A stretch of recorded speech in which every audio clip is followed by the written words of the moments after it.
starting episode. I think we're 5 or 6. Lost count. Sitting here on a Sunday evening with Sean Sullivan. Sean is a part of one of the networks I'm in here in DFW. I guess all of Texas. Hmm. We're one of the only, I'd say, young, Yeah. real estate investors aside from my brother and I and a few others. Sean, we're actually sitting in his house in Plano, and pretty cool. We'll get into it, but he's done a handful of, not a handful, I guess, a few house hacking and how he really got started in real estate. I know you were doing your own IT company. Hmm. He really liked everything with real estate, wholesaling, flipping. We'll get into all the creative finance stuff too, but got pretty busy with it to where now you're not even doing any IT stuff, right? No, I just run this now. Okay, you run it. So I guess that's what's cool too is you started with your own business, making a higher income to be able to get into real estate. It seems like, but when I first met you, it was at a meetup. What was that? The beginning of this year? Probably March. Yeah. Yeah, around March when we at that Renaissance Hotel, I think it was. Yeah. But you were doing. I remember you looked young. I had no idea who you were. Grant introduced us. I know you had your first gig in real estate was house hacking, that one in McKinney, right? Yep. Okay. And then when I met you, you had a few clients for the IT company you're running? Yeah. At the time, probably 3 clients, and it was a really good company. Like it Yeah. was really good. It's just like this is better, and this is more like the dream. So. Yeah. Which is funny because most people would never gave up, I guess, what you had going in a sense. I know it was probably a lot of work. It was your own, technically your own company, right? Yeah, it was my own company. So you Yeah. were getting clients, you were doing their what, IT, Yeah. like, Specifically, what I was doing was I was doing UX design, which is like interfaces for phones, tablets, and devices and stuff like that. So I would build out, um, web applications, native applications for Apple, iOS, and Android. So that's essentially what I was doing, and the look and the feel of those applications. That was my job before okay. real estate.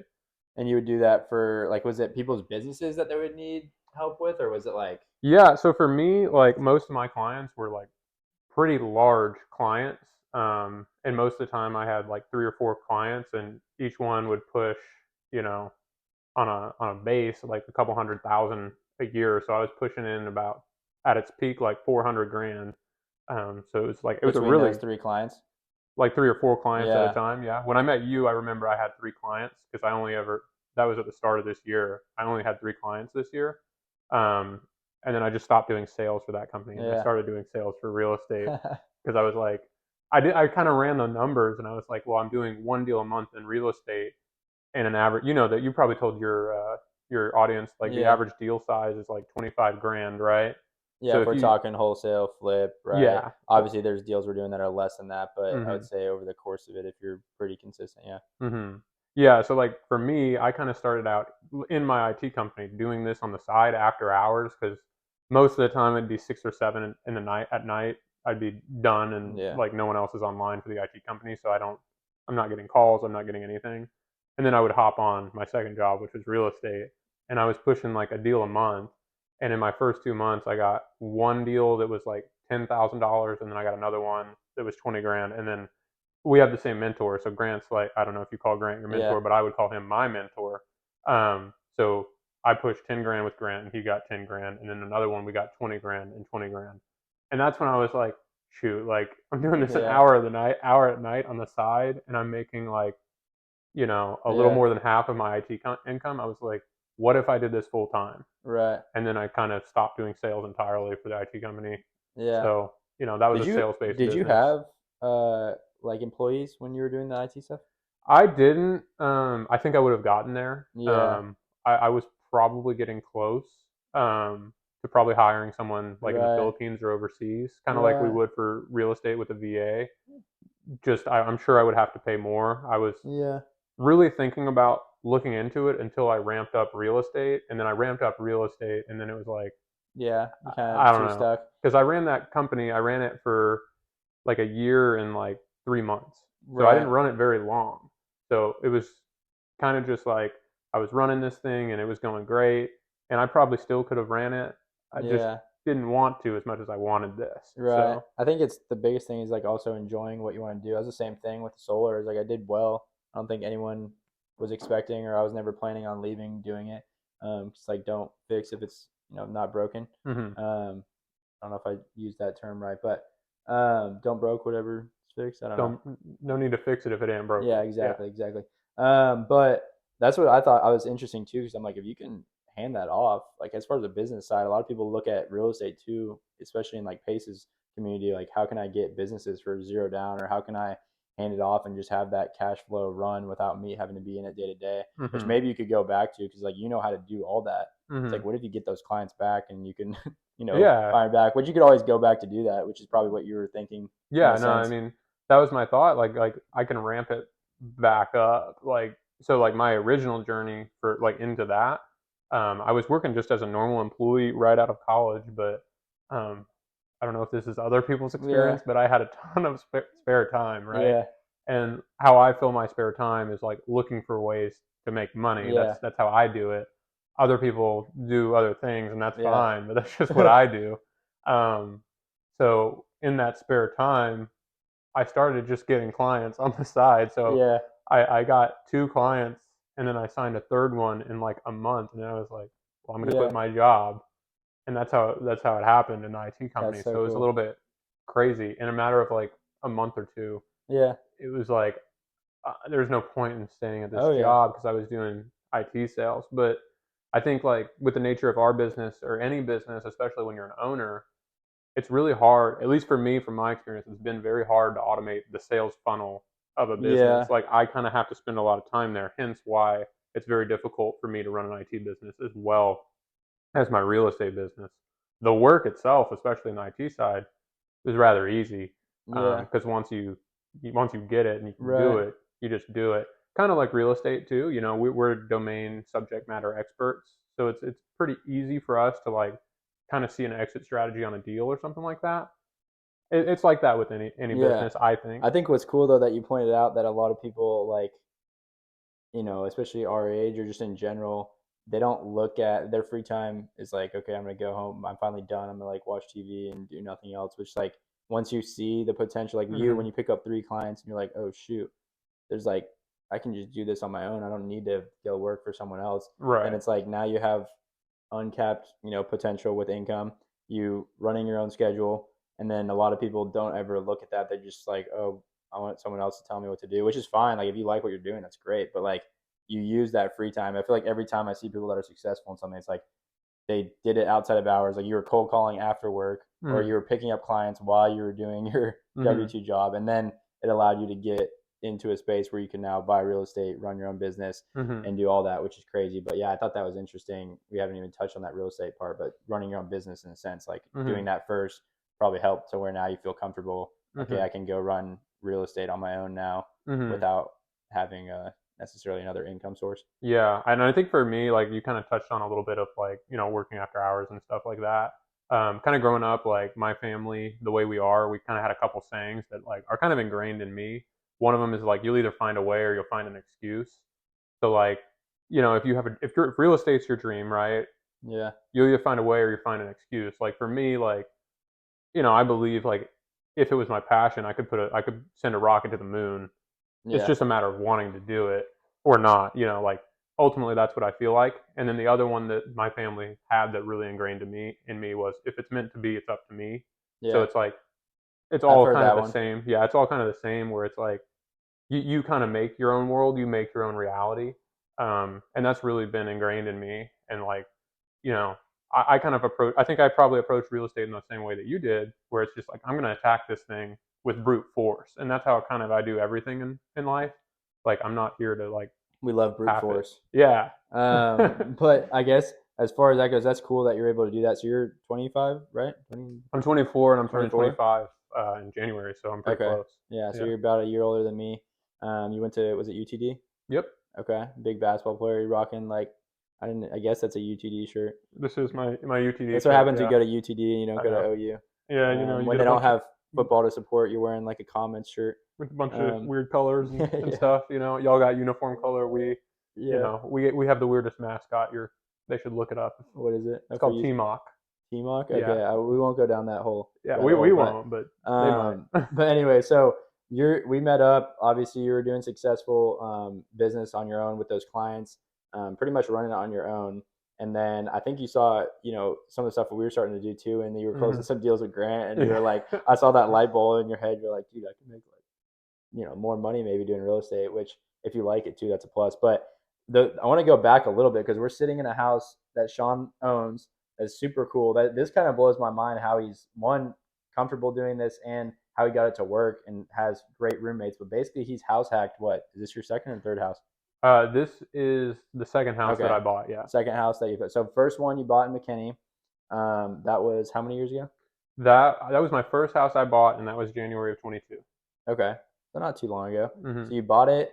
Did you do the whole 5% down conventional loan or Yeah, so what? that was before I joined our real estate group, and I didn't know Yeah, really anything about real estate other than like you can make a lot of money in rentals. yeah. And then I was like house hacking, and I was like the rates are really low right now, so Okay. that was kind of my approach with that one. So you bought that one in McKinney.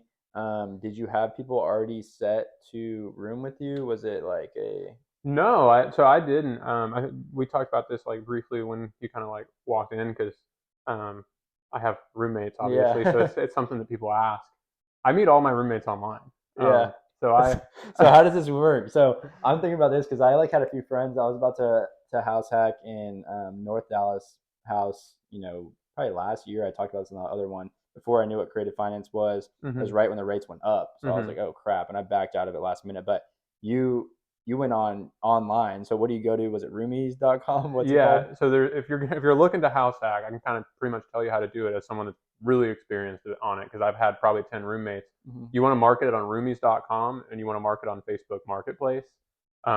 And it really, as long as you have a nice house, like I have a lovely house. Yeah, you were in So, Plano. I'm in this house right now. When you bought it, what'd you buy this one for? so I bought this retail. So I bought this one retail for 467. Okay, and I Yeah, guess the last house that you had in McKinney, what did you buy that one for? that one I bought for 371. Okay, do you know what it's worth now? The one in McKinney's worth a little more than 400, Okay, about like yeah, 405 that's ish. only like a year ago. Yeah. So you go on roomies.com, you go on Facebook Marketplace, and hmm you just put pictures of the house, or you put in like a room. Yeah, you want to approach it like it's a Zillow listing, right? You don't just post a picture of the room because, like, when someone Yeah, moves into a house, what you're really doing is you're telling them a story of like what yeah, it can feel and what it can be like. So ultimately, you want to take a picture of the house and you want to make sure it's in as good yeah, a shape as possible. For me, I fully furnished my house.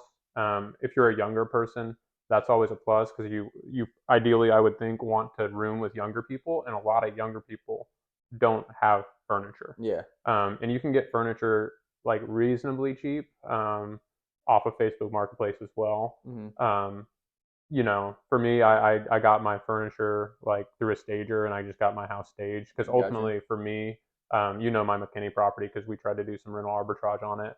Um, Ultimately for me, when I move out of my properties, my thing is I just leave all the furniture Yeah. behind and do it again and just leave it Yeah, you can as rent it for more that way. yeah. Corporate housing, midterm rentals. So you on roomies.com and Facebook Marketplace, and you're just basically, are you vetting? I would assume like these Yeah. people. We just talked with Jeremy, his roommate. He's a hmm beast, and it's like, how'd you get lucky enough to like land good roommates that are also you're comfortable with that, like they're also comfortable? Because like I wasn't gonna house hack it unless I had two friends that wanted to move in hmm with me. So I think a lot Yeah. of people get stuck like I don't want to do that because they don't feel Yeah. comfortable. You got to look at it from both perspectives. Like if you feel uncomfortable, there's going to be a level of discomfort from like the roommate moving in. So like Yeah, everyone that I've moved in with has always at least done a virtual screening or an in-person screening, as well as it's a normal tenant. So you would normally screen their credit, income verification, criminal history, eviction records. right. So I do that just like normal. Um, and I've never had a tenant move in that had like less than like a 680 credit score, and I've never Right. had issues with payment or anything. It's Mhm. pretty easy actually when they're living Yeah. in the house. Hey, you need to pay your bill, as Yeah. opposed to you're a remote landlord. Like I own a property in Abilene, right? And I've never had issues with payment. But if I did, it would be a lot Yeah. harder over there because I live 3 hours away and I'm not going to go visit. Yeah.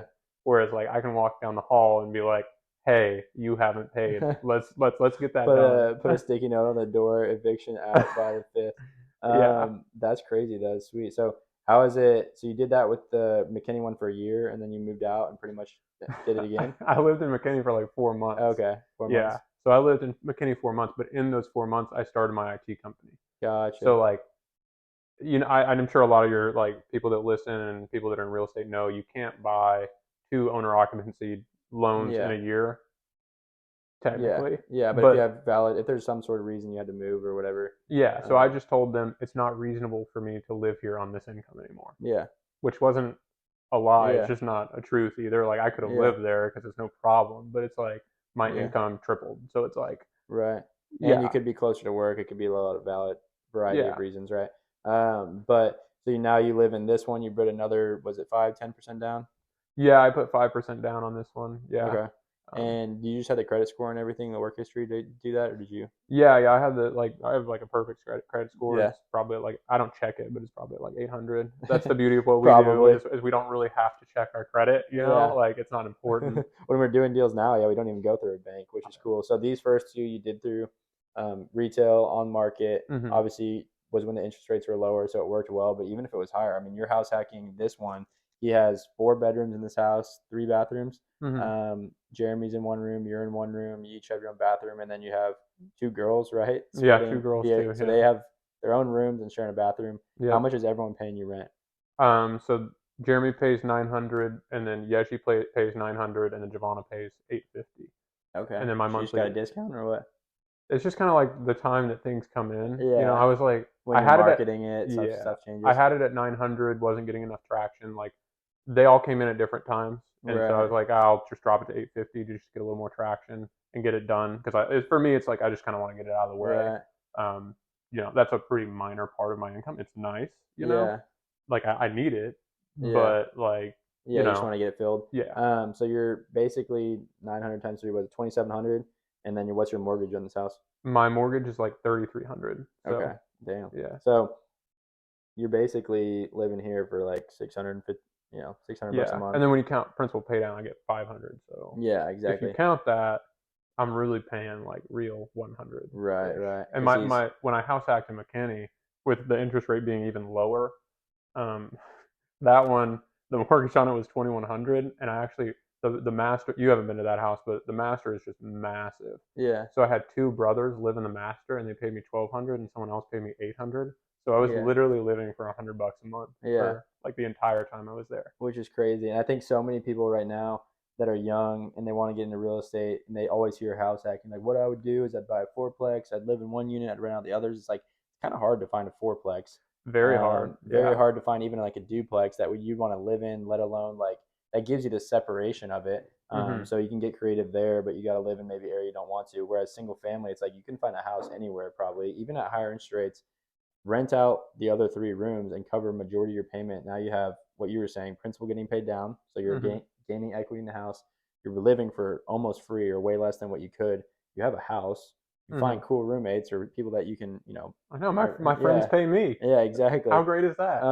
And then now these houses like the one in McKinney. I mean, in 5-10 years, it's going to be worth probably double that, right? Same with this one. These are areas that are great appreciation. North Dallas, great schools. It's like you're basically just hacking a system, and most people will never do that because they want to do live up in uptown where I am or like wherever it is. And I've there's pros and cons to all that, but if you have the funds to get into a property, that's probably the easiest way to get started to gain equity, right? Absolutely. And if you can have access to like someone like you or me or Grant, right, you kind of can just probably let us know your buy box, and you can even get into a property that has equity in it, because we'll sell our property. Like I know I will. I'll sell like my properties at 85%. Like are you talking about the deals we get now? Yeah, and even if I have a sub 2, if someone pays me an assignment, like, and it's enough, like, I'll give you an interest rate that is competitive for you. Right. Which we can get into that because that's a little confusing to some people. So if it's not retail, all the stuff that me and Sean are doing now, he does a lot of cold calling. He's a big like closer in the group we're in. He helps people, that don't want to talk to sellers. Both of us have kind of marketed with Grant now, like, hey, we can close deals. We can get it across the finish line. Like we know how to negotiate, and that makes more deals come our way. So I think, a lot of these houses that we're talking to now are in pre-foreclosure, probates, anyone that is off market that needs to sell it typically. And then we're catching up those payments, taking over an existing financing. So like what you were saying, there's houses that we come across that we don't want to hold as rentals, or we don't have the capital, or we don't really want to mess with it right now. And we'll take over, we have a contract for a 3% interest rate. It might cost us 20 grand to catch up the payments. And, we might have a $5,000 to $10,000 assignment fee, but now for Mm-hmm. 30, 40 grand, you can have a house at a 3 Which, or 4% interest rate. which, if you go through a traditional lender, is how much it's going to cost with closing costs anyway. Yeah, Because you avoid all the closing costs with, well, not all, but like yeah, most of them with us, because there's no loan origination, because there's no yeah. loan being originated. Whenever you're buying it subject to, meaning that loan's already in place, we're taking the deed, or Mm-hmm. whoever's buying it, right, is taking the deed, Mm-hmm. and the financing stays in place. And So there's no realtors as well, so that's like for closing costs, that's like 7.5% of a home. That's like yeah, most of what you pay for when you close. We take that away because those aren't issues we deal with. right. So And there yeah. could be a realtor sometimes involved. I definitely have deals I see that with, but yeah, I think for a typical person that's not in real estate, subject to is pretty confusing. It's not something you just can come across if you don't know what you're doing, right? But if you Mm-hmm. have someone that you know that's closing deals this way, and you say, "Hey, I'm looking for this kind of house," we probably will come across something eventually Mm-hmm. that we don't want to hold on to, and we'll just wholesale it, and we'll make a Mm-hmm. quick buck and then assign it to someone else. But those are the ones that I now hold on to if it makes a lot of sense. If I have cash flow and it doesn't need a ton of work, I'm probably going to hold it as a rental just so I Right. don't have to. I mean that's what we're here for. That's Yeah, what we work for. We keep the home run deals, but like yeah, a not so great deal for us is like someone's best day that we call right, them. You know. yeah. And I forget about that too because I'm like, this is a 3% interest rate. It's like, yeah, it might be 50 grand to get into it, but think about how many people would love to pay 50 grand to get into a house that is only a 3% interest rate. The payment makes way more sense. Mm-hmm. So obviously we're doing that. You're doing a lot of cold calling, right? How much time would you say now? Because I know you got off the IT stuff, you shifted more into real estate. Was it originally just I'm going to hammer the phones to get deals, or how did that Yeah, work? yeah. So I mean, hammering the phones for me, that's the number one source. My secondary source is marketing myself as a closer like yourself. So I think on like I have 6 deals under contract right now, and I think probably at least 4 of them are deals that like I didn't work to find in the Mm-hmm. sense that I didn't make first contact with the lead. Um, Someone else brought it to you that's mhm. in your network Yeah, that or the was just network that like we paid to be a part of. yeah, and I mean, like a lot of people are newer and like they can't see an exit strategy that may be simple for me and you. Mm-hmm. They just can't see it, and maybe don't have the resources to get it done, or just are Right. nervous. And I help with that, and I CC them on all the emails and everything, Right. so they get to learn and they get to make money while they learn. Yeah. I think that's the biggest thing when people that listen to this too, they want to get into real estate is like, don't try and figure it all out yourself. It's like almost impossible, and most people are going to quit immediately because like when you started, you immediately were working with Grant, like you were bringing him leads, he was closing it, similar to like what I did. But now it's like, okay, if you have a lead, there's so much value in that. Like someone else will gladly close it. Anyone will always take more leads, and Hmm. then you can get half. We'll split it 50-50. Get half the Hmm. people, pay them half the money, and then they can learn the whole process, see the contracts. Like, well, how do I write a contract? How do I find a buyer? It's like Hmm. you don't need to know any of that. Yeah, I Like, watched your first video literally, on like, oh my gosh, we got someone to agree. How do we yeah, write this contract? yeah, I was the same way. I was like, I relate to that, and now it's just like so yeah, simple. It's like a 5-10 minute thing, and it's like, oh, I gotta yeah. write another contract, I know, I So, know, and it is definitely like you don't want to mess it up, but that's why there's title companies. That's why there's like even transaction coordinators, different people that you can hand that off to. So you're hammering the phones. I know you use like the dialer that can call multiple people at once. hmm. Cold calling on your own phone is not a great way, right? Go work for someone else or get on someone else's dialer. Again, bring them leads. They'll be happy to have you cold call. So you're calling multiple people on these, a lot of times foreclosure lists, right? Yeah, I mean that's my main list. I mean with the foreclosure, it's pretty low hanging fruit. They have a deadline, Yeah, so either they have to sell the house, postpone the foreclosure, or stop the foreclosure right. entirely. So it's very low hanging fruit. So the vast majority of my stuff comes from the foreclosure list. The problem is no one in the foreclosure list wants to sell, right? Absolutely, absolutely not. So it's a big relationship, listening, letting them see what they really need and what they want. A lot of times they do want to stay in the house, walking them through how can we do that, and then eventually, okay, if we can't do that, what's your backup plan? Hmm. And then we're the backup plan of you know sell the house, cash, take over your payments, help you list it on the market. Hmm. If not, we'll help you go through bankruptcy or do whatever you can to stay in the house. But Hmm. if that can't happen, you're going to get foreclosed on. You need to have a backup plan. And I think that's the biggest difference between people that do well is like, oh, someone's calling to buy your house and they're only pitching that, oh, I'll buy your house for this much cash. Like, Hmm. dude, that Yeah, person's hanging up on you in a second, right? It's like it's yeah. all a mental earn their trust, let them know you're actually willing to help. And Mm-hmm. then if it works out, like one in maybe 20 people you help, you might actually buy their house. Right. Yeah. I mean, like ultimately, like I think Phil has the analogy where it's like if you're a hammer, all you see is nails, and it's like Yeah. there's so much more to it than that. Like Yeah. there's so much. If you have like a big toolkit like you and I have, knowing what we know, it's these sellers don't know it. What they can and can't do, and that's what we're there to provide. So. Hmm. Yeah. I would say there's some crazy stories, man, that we run into. But right now, looking back at, like you said, you had 5, 6 deals under contract. How would you say most of your, I think a lot of people don't realize, like, oh, do you wholesale? Do you flip houses? Do you have rentals? It's like we really do it all, and that's Mm-hmm. why, like what you were saying, don't be a one trick pony either. Like you only see one option, and everyone's trying to wholesale, wholesale, wholesale. That's great, but then it's like if I can't get a cash offer at a discount, then what do I do if they don't have equity, or what do I do if they want this much money? So, Mm-hmm. what is your strategy like right now? What does your portfolio look like as deals go? Yeah, like so, like half my deals. So I tell people this too all the time. Like I don't get to choose my deal; the deal chooses me. Like the Yeah, deal tells me what I have to do. yeah, And for me, like right now, like half the deals that I have are mortgage wraps. That's all I can do with okay. them. And mortgage reps, let's stop right there because this is what gets pretty cool with creative finance. So wholesale, we went deep in with my brother. Basically, all that means is you have a contract and you're assigning that contract to the person that's actually going to buy it for a fee. So if you have a contract at 100,000 cash and you assign it to someone for 130, you make the 30 grand difference, right? You can even do that with the subject to contract, right? If Mm-hmm. I'm taking over their payments and I'm going to rent that house out, or someone is willing to, I might add on a $10,000 fee and assign that to the person that actually wants to buy it as a rental. But sometimes there's other strategies, right? A person wants too much money and you can't make it make sense to Mm-hmm. wholesale it.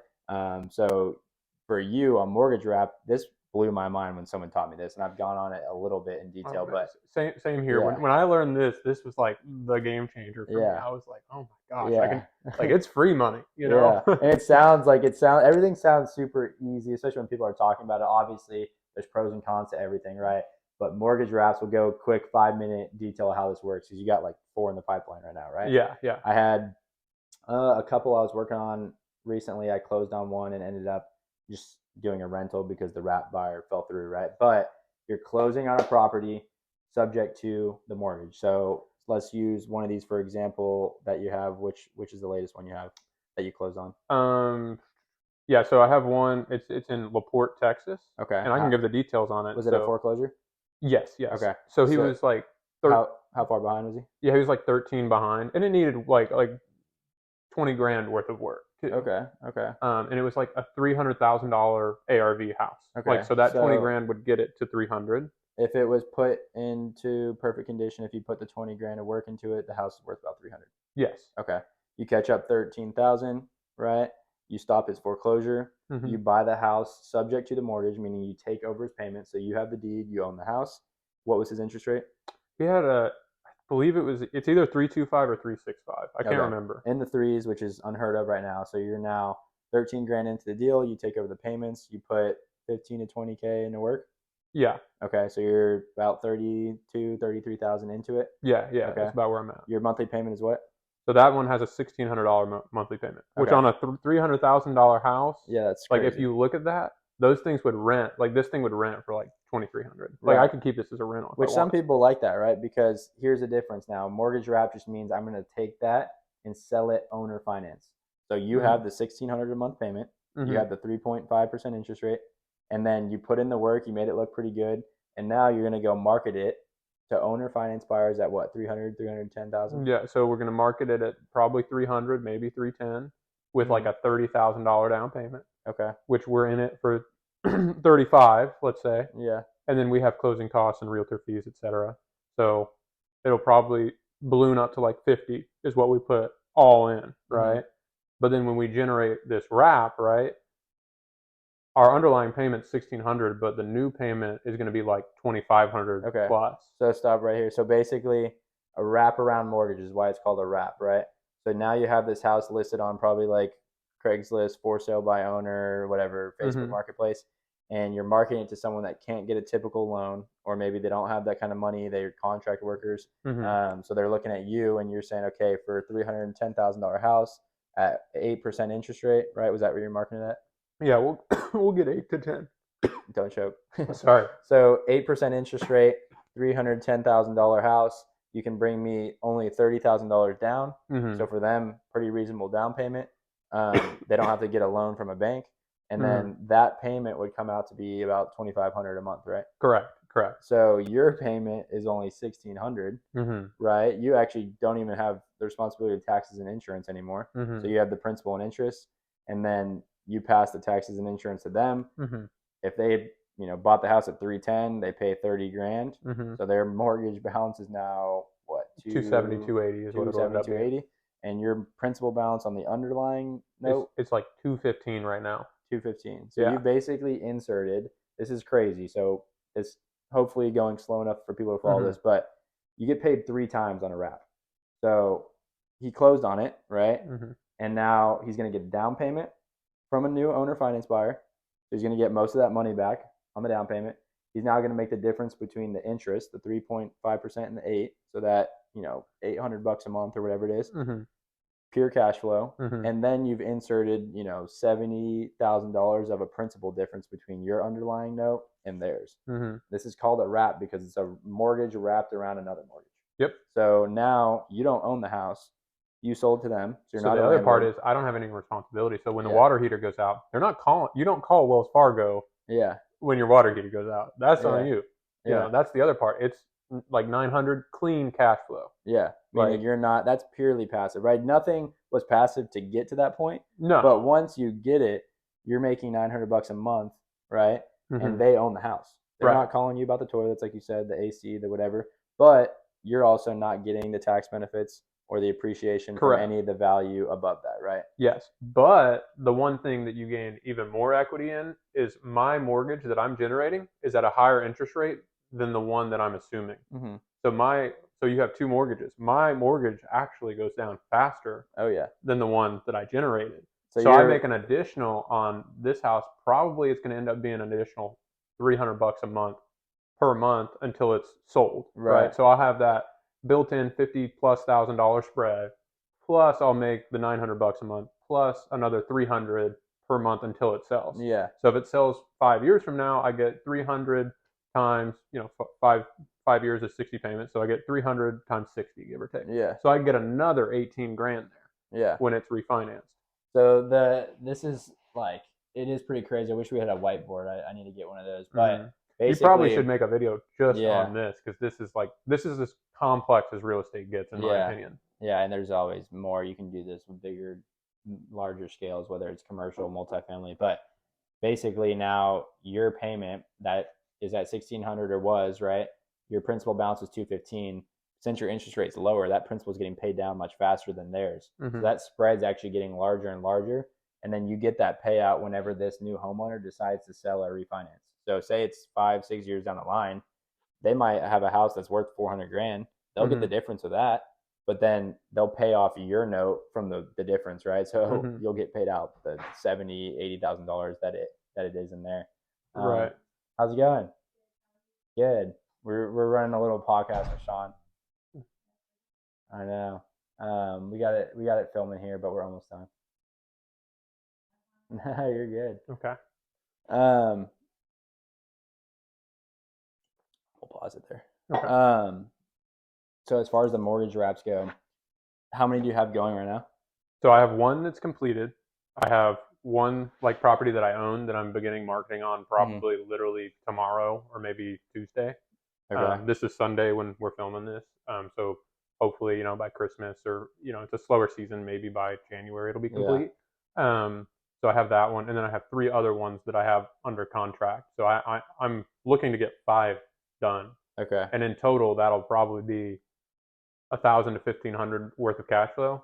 Because for me, how I do my mortgage wraps, I like to do, I like to call it sustainable real estate, right? So for me, on the deal that we just talked about, there's going to be a $20,000 gap, right? I can't, you probably can't. I can't reasonably pay every single one of those. Exactly. So I just go ask someone for $20,000 and I give them half of the monthly cash flow. Mm-hmm. So for them, like people get giddy about this because it's like an 18 to 20% return because the Oh cash on yeah. cash return on these wraps is mostly anywhere between 35 and 50% for the wraps that I'm doing. Yeah. So you just cut that in half. They get 18, but I'm out of pocket 0. So my return's infinite. Yeah. So I talked about that with Nolan on the last one. Is like if I'm not infinite return on the deals I'm doing, he says I don't do it, which is like crazy for people to think. But when you're direct to seller and you're like what we're doing, finding the deals, you can have an infinite return on pretty much any deal, right? Because we can be no money out of pocket. We found it. We have this, deal that's bringing a 50% return. We can gladly bring in 20, 30 grand and have them make, a great yeah, return that they're pumped about, and yeah. then we're no money into it. Yeah, So I tell the pitch on a mortgage wrap to find a lender is easy. It's you make more money than the stock market and it's guaranteed. yeah.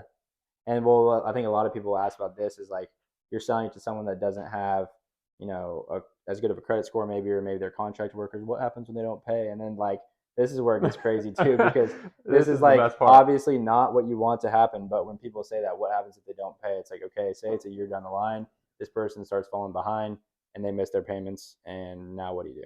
Well, you foreclose on them, but usually, I haven't had to Yeah. experience this, but other people that I've talked to, they just deed it back. Yeah. So So instead, keep them out of foreclosure. They'll deed the house back to them. Hey, I won't foreclose on you. Just deed it back to me. Now you have this house again. Go sell it again for another 30 grand or down keep it payment, as a rental. or keep it as a rental. So now it's cash flowing. You could rent it out, or you can say, hey, I'm going to market this again for owner finance and get another 30 grand down payment. Now that's in your pocket. You make another cash flow. Yeah, because if Right. you get a foreclosed wrap, you're basically getting a free rental because they're Yeah. going to give you 10% down, Yeah. if not 20 sometimes. Right. So, they're going to pay your reinstatement. If there's any repairs to be made, they're basically going to pay for it with their Yeah. down payment. And then if they were to fall behind in like 3 years, you're cashing that, let's say, Yeah. 2 years, 6 months worth of cash flow. And then, yes, you have to eat it for a little bit, but then you take it right back. And then if you want it, it would be a great rental at that Right. point. Yeah, especially because the rents are probably way more now. A lot of pros to it. It is crazy. The only downside again on these is like if you need the tax benefits or you want the appreciation, that's where I look at it. On the one I have in ULIS, it's like I have a 0% interest rate on this deal, Mm-hmm. and That's tough to give up. yeah, and it's like also in an area that they can't really build anymore, right in the mid cities. Mm-hmm. For me, I'm banking on this house just to be worth a lot more in the next 10 years, to where it's like I'd rather just hold this one as a rental. It's all Mm-hmm. principal getting paid down. I could be hands off and just sell it owner finance, but if I keep it as a rental, now I get all the equity, I get Mm-hmm. all the appreciation, Mm-hmm. and then I get the tax benefits as well every single year. Mm-hmm. So if I ever wanted to, though, on any of the rentals I own, like I have two in Houston, one in Euless, even the one in Norman, like you could always sell that owner finance whenever you're Mm-hmm. like, hey, I just Mm-hmm. want to get rid of this. Yeah. But if it's in a less inclined, less appreciating area, maybe you don't want to manage it, then selling it owner finance is great. You're just creating a note and becoming a lender. So it's like now I'm not even the Right. landlord. I'm Like just the lender. at least for me, like I don't really consider rentals passive income. There's Yeah. nothing passive about a rental, but a wrap is 100% completely passive. Yeah. I know a lot of people like when you get in on real estate, the dream is sold. Oh, you can build these rentals and Yeah. you can build passive income. Like, but then I know like Phil says this. He's like rental income is like Yeah. it's a myth, and it Yeah. really is once you get involved in Especially real once estate. the AC goes out, the plumbing needs to be replaced, you Mm-hmm. update the bathroom. It's like I told this on one of the last videos, like people buy it because of tax benefits, because of appreciation. It's better than putting your money in the anything else, but it's not super passive because Mm-hmm. stuff breaks and you got to pay for it. But if Mm-hmm. yeah, if you're the lender, then it doesn't matter. So I know you have three rentals right now too, right? So you have the Mm-hmm. McKinney one, you're house hacking this one, you have the one in Abilene. Was there any other rental properties you had? Just those, Okay. those are the only ones I plan to have as rentals. Like Yeah. at this given moment, Mm-hmm. it's at least in what we do, because we work full time in this. It's pretty tough to justify like having a Yeah. rental unless it's like low to no money down, and convincing someone of Yeah. no money down is really hard. Right, right. I mean, I'm all for it in a way, because trying to balance it where I'm like, okay, this is how much money I made this year. Go to my tax account, like how many properties Mm-hmm. should I probably own to write off a lot of this income? And then, good, how are you?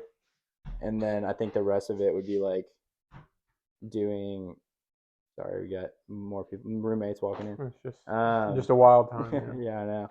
But yeah, balancing out how much am I making and then how much do I need to write off, right? Because it's like anything I spend, any of the Mm-hmm. interest, the depreciation on just owning a property, you can write off on your taxes. So I guess besides that, you're working on wraps, you're wholesaling.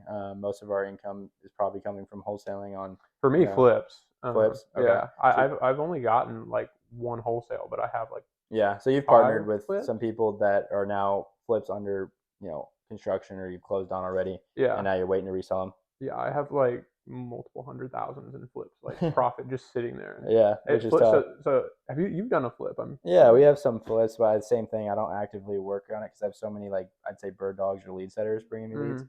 I try and get them paid quicker. And with the market the way it's doing, it's like, Yeah, I'm more like I don't want to even mess with the money sitting out there if I can get a quicker profit now because yes, who and knows if these are going to resell. that's something as a younger entrepreneur like that I've learned. The flips just take time. They Yeah, just take a lot of patience. It's not yeah, like, hey, boom, poof, completed. This is ARV. Someone pays for it right then and there. yeah, It's like flips is like a committed long-term relationship with this house, with this yeah, project. Because I have these 5 flips, and who yeah. knows when they're going to sell? It could be, we're in the winter months right now, so good luck on selling it now. Right. Um, So yeah, you're putting on more of the risk and hopefully a bigger return later. But with the interest rates going up, it is scaring me a little bit. But to finish this off though, because I don't know how long we've been going, you have one deal that you worked, and I think we talk about a lot of these deals. We talk to people that are houses are worth 300 or 400,000. It's like Texas, pretty median income. Those deals move pretty quickly. You mm-hmm, got a deal in the works right now that you guys have closed on with your partners, mm-hmm. funded. It's being repaired. The ARV, so after repair value, what's this house worth? Right. For $2.5 million. Okay. Yeah. So 2 to 2.5, right? I think he said Mm-hmm. like 2.2 when I was talking to Grant. I mentioned this on the podcast with him a little bit, but you're the one that found this lead, right? Yeah, I So don't even know how I how did found this it. That's happen? the crazy part. I don't even know how I found it. So I have a lot of different marketing channels, Mm-hmm. right? I know for sure. I remember. You don't forget when you door knock a Yeah. $2.5 million house. You don't forget. You're like, Yeah. this one's just different than all the others. Uh-huh. So I knocked it. I left my note, but I'm also sure I called them. But they actually called me back, and I never asked like, how did you get my number? Yeah. So they just called me back, and obviously when they call you back, that's a Yeah. warm lead, right? So I'm going through the motions, talking to the guy. He's like, yeah, the house is really nice, which all the sellers say, Yeah. You're like, right? what's the address of this? Is that what happened? Did you just like pull it up and we're like, oh So it crap? took us probably 5-10 minutes. So this guy's like a really big talker. He's like a one of those guys. He's like 80 years old, Christian guy. Yeah. Oh, One he of was old. Okay. Yeah, he's old, but gosh, he's in great shape. He's really sharp, Yeah. and he just kind of a talker, more of a relational type businessman as opposed to Yeah. like, he likes the nitty gritty, but it's more about the Yeah. He wanted to relationship that I see. Yeah. built. But yeah, so I talked to him, and probably 5-10 minutes into it, and this was at the end of the day, so I was kind of tired, Yeah. You're probably like not just giving trying to my get off the best. phone. And then he was like, "Oh yeah, here's the address," and I was like, I searched it up, and that woke me up. I was like, I'm awake now. So, You um, type it on your phone or computer and you see what a house in Frisco, right? Or what well, is if it, it's a house in Rockwall? Frisco, this one was in Heath, which is Oh, right Heather. next to Okay, so either way, Rockwall. great area, and the house is worth about 2 to 2.5 million. And you're talking to him. He's got in foreclosure, right? Yeah, so his note was being called due, and he had the first time I talked to him 670. When by the end of it, it ended up being like 700 on the Okay. note, because it took. It was just like maturing, basically, or was Yeah, it about yeah. okay?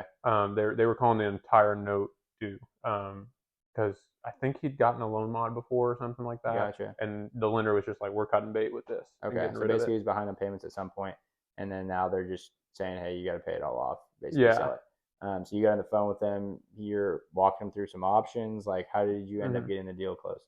Yeah, so I kind of just went through the normal, like walking through the options, and he was like, "Yeah, none of those work for me. They're calling the note due," and I was like, "Oh, okay, so he has to Yeah, he's sell." basically saying you need to Yeah. sell it. Um, it's either that or you come up with a full note, and most people don't have 700K lying around. Um, and then so we got on the phone with them, and then we went out and we were kind of had the deal brokered at that point, Mm-hmm. but then we were like, how about we go over there and we meet, we shake hands and meet each other. So then we went over, shook hands, meet each other, and they went like line by line on our Were contract. you there with Grant, or did you go with? I went with Victor the first Okay, time, but I ended gotcha, up partnering with Grant in the gotcha. end. So it was Victor and me, and then yeah, we kind of brokered the deal, got the basic outline of it, and then a few things changed along the way. But Okay, so you anytime you go can meet with meet, them in person. Yeah, you oh, show face, especially with older people like that. They love that because they mhm, don't know. It's not the same if you're not mhm. just like, which you can't always do, but you're pretty close by. So you go over there. I guess ultimately, how did this deal get broken down? So the 0700. I know you guys did essentially a joint venture with the sellers, which this is another cool exit strategy. Mhm. So the house is worth this much fixed up. Did it Mhm. need quite a bit of repairs? How did the house look? Yeah, so it's a 7,000 square foot house. All the 7,000. ACs were out. So all there's 8 ACs in the place. So the ACs alone was like 60, 65 grand, let's say. And when you have a house that big, the repairs just add up. Like Yeah. it needed to be repainted in its entirety. Right. It's just so Nothing, big that you're anything cosmetic is yeah, now like, yeah, nothing yeah.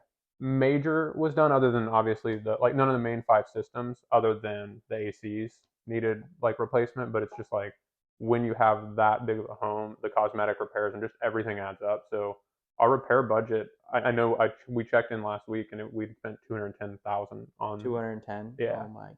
So but we bought we did the joint venture agreement, so we technically only bought it for 700. Yeah. And So for us, basically, you got it under contract to take over the payments essentially, or was well, it it was just called due, so okay? So you had to in pay its it off. entirety. Yeah. Yeah. So So you for brought in someone to fund it. no, so actually, what we did, I didn't, I went obviously with this deal being so complex, and I've never done a deal like this. I was like, I want to, Yeah. Bring in talk with someone. other people Yeah. where this is their specialty. What we ended up doing is actually getting a construction loan, Okay. and the property appraised for 1,000,004, like As knowing that is they needed or the repairs, and then they were like, gotcha. if it was repaired, it would be I think it's 2.3 or two Okay. four. So they did say if you put those repairs into it, it'd be worth that. Mm-hmm. That's So crazy. So it then gives you get the construction loan. They cover the cost of the 700 plus the basically you get the 210,000 in repairs. mhm. You had someone brought in that's gonna basically flip it, right? Or that they work. So yeah, for this deal we had Grant and myself, the closing team, and then Yeah. we had the flip team, which was Andy and Yulia, Okay. because Grant and I, neither of us had done a luxury flip of this Right. caliber, and that's like their business. That's what Right. their model. That's what they're designed to do. For high end flips. Yeah, So then they come in, they do all their work, repair it, and now and then it's they got the construction loan too, yeah they got because a construction loan. that they have those relationships, and Okay. we don't. And now the house, you have it being repaired. It's gonna be worth like what over 2 million. And then the Hmm. goal, when is the goal to put it on the market? Yeah, so it's going on the market like this week. Is Yeah, it really? yeah, yeah. Oh And shoot! then I need to see the pictures of this. there's one down the street that sold. I think it was like 2295 and was like 160 square feet less, and then there's another one that was like 2175 that was like 400 square feet less. Hmm. So we're thinking like the floor, worst case is like 2 million, and if it's 2 million, Yeah. it's 2 million. It is what it Sure. is. Yeah. That's exciting, especially if we can roll it in there. If anyone knows who needs a 7,000 square foot house in And Heath, Rockwell, Texas, yeah, Heath in Heath, Rockwall, Texas, Texas. Yeah, that'll be cool. That's a huge payout for everyone, assuming everything yeah, goes well. So yeah, it's definitely different. If you have flips, you can get a bigger return on something like that. It just takes more time. So that's really cool. We'll have to check in and see whenever that deal closes. yeah. Hopefully get the 6 figure Absolutely. check. Special pod at Yeah, Heath, Texas. yeah. We'll go through Me, I you, and think Grant. New Year's party at that house is what Sean's plan was. That's what Grant and I's Yeah. plan is, hopefully. So just wreck it and then have someone come in and live Exactly. there. We're going to negotiate a 3-day lease back. Yeah, that's sweet. Well, that's probably the big deal that biggest deal you've had, right? Yes, that's by Yeah. far the biggest deal, but you get You excited. you talk to enough people, and eventually someone calls you back like that. That's what's so crazy. It's like Yeah. most people don't have enough conversations to ever have that person, call them Mhm. back. Yeah. Um, I mean, that's kind of like, I think the nature of the business a little bit is, you'll do a $10,000 here or $20,000 deal here, which sounds like a lot of money, but when it's your full-time job, that like, yeah, $10,000 for like me is like yeah, you gotta get a salary for someone else. It's just right. what it is. It sounds like a lot, but it's really not. But then you just hit some home runs. You're able to build a little bit of passive income. Rentals for me is just Right. long-term wealth. In our business, it's just a really nice blend of a little bit of everything, because Yeah.